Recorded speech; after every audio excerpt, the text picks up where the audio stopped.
जय शिव शंकर। नमस्कार दोस्तों, स्वागत है आपका हमारे चैनल देववाणी पर। आज हम सुनेंगे श्रावण मास के शुक्ल पक्ष की षष्ठी तिथि को किए जाने वाले सुपोदन व्रत की कथा और विधि। यह व्रत भगवान शिव पार्वती की कृपा और संतान प्राप्ति की कामना से जुड़ा हुआ बताया गया है। संत कुमार ने भगवान शिव से पूछा, हे महादेव, अब आप श्रावण मास की शुक्ल पक्ष की षष्ठी तिथि को किए जाने वाले व्रत का वर्णन करें।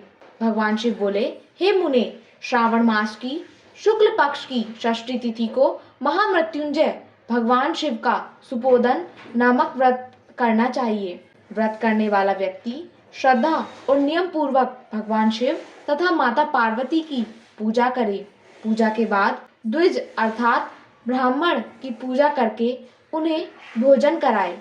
नैवेद्य में भात तथा नमक सहित आम के साग आदि का अर्पण करने की परंपरा बताई गई है। इसके बाद ब्राह्मण को नैवेद्य के पदार्थों का भोजन कराकर यथाशक्ति दान दक्षिणा देनी चाहिए। कथा में बताया गया है कि जो व्यक्ति इस व्रत को विधि पूर्वक करता है उसे भगवान की कृपा से पुत्र की प्राप्ति होती है। अब सुनिए इस व्रत से जुड़ी प्राचीन कथा।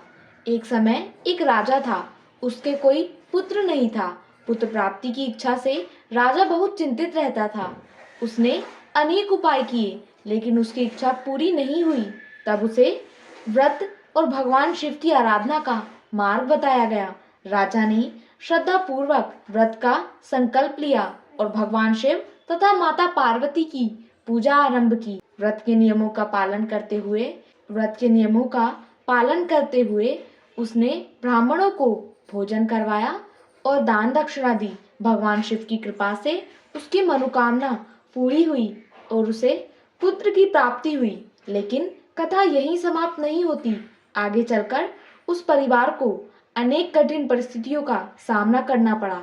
तब भगवान शिव और माता पार्वती की भक्ति तथा व्रत के प्रभाव से संकट दूर हुए। इस प्रकार सुपोदन व्रत की महिमा प्रकट हुई। कथा हमें यह संदेश देती है कि सच्ची श्रद्धा, संयम और भगवान शिव की आराधना जीवन के कठिन समय में मनुष्य को शक्ति प्रदान करती है। भगवान शिव को महामृत्युंजय कहा गया है।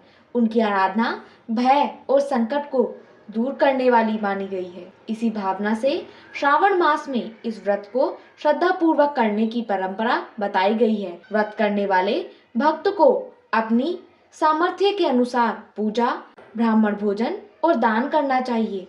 सबसे महत्वपूर्ण है मन में श्रद्धा रखना और भगवान शिव पार्वती का स्मरण करना। इस प्रकार श्रावण शुक्ल को किया जाने वाला सुपोदन व्रत भगवान शिव की कृपा प्राप्त करने वाला पवित्र व्रत माना गया है। जो भक्त श्रद्धा और विधि विधान से इस व्रत को करता है, भगवान शिव उसकी मनोकामनाएं पूर्ण करे। यही इस कथा की मंगल भावना है। अगर आपको यह कथा पसंद आई हो तो वीडियो को लाइक करें, देववाणी चैनल को सब्सक्राइब करें और कमेंट में लिखें, हर हर महादेव, ओम नमः शिवाय।